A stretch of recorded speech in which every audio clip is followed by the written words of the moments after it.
ជាជួបបងខ្ញុំចង់ដាក់ពាក្យមកសម្ភារការងារបងចង់បងអាចជួយអូនហើយចង់ស្រាប់តែខែវិញអូនរំពឹងថាបានមកពីក្រុមហ៊ុនបងស្រាប់ខ្លួនไหนហ្នឹងដែរស្រាប់តែខែវិញរំពឹងទៅមកទៅខ្ញុំមានបទពិសោធន៍ផងហាក់ដឹងថារំពឹងបានប៉ុន្មានទៀត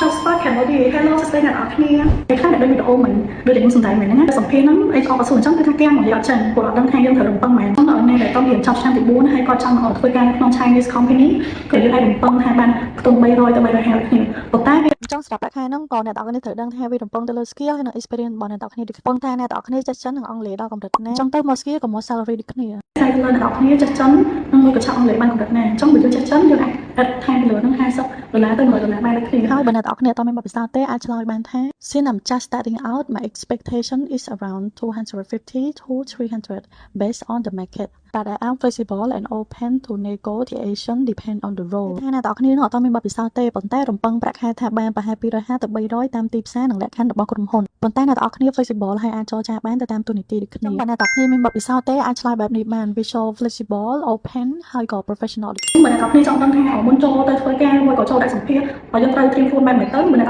ចង់ដឹងអាចចូលទៅក្នុង comment ក៏បានមួយក៏ឆាតចូលទៅក្នុង Telegram មួយក៏ page ក៏បានដែរខ្ញុំនឹងអាចជួយវីដេអូថ្មីៗបន្តទៀតនៃការយល់ដឹងអំពី career របស់ Chinese company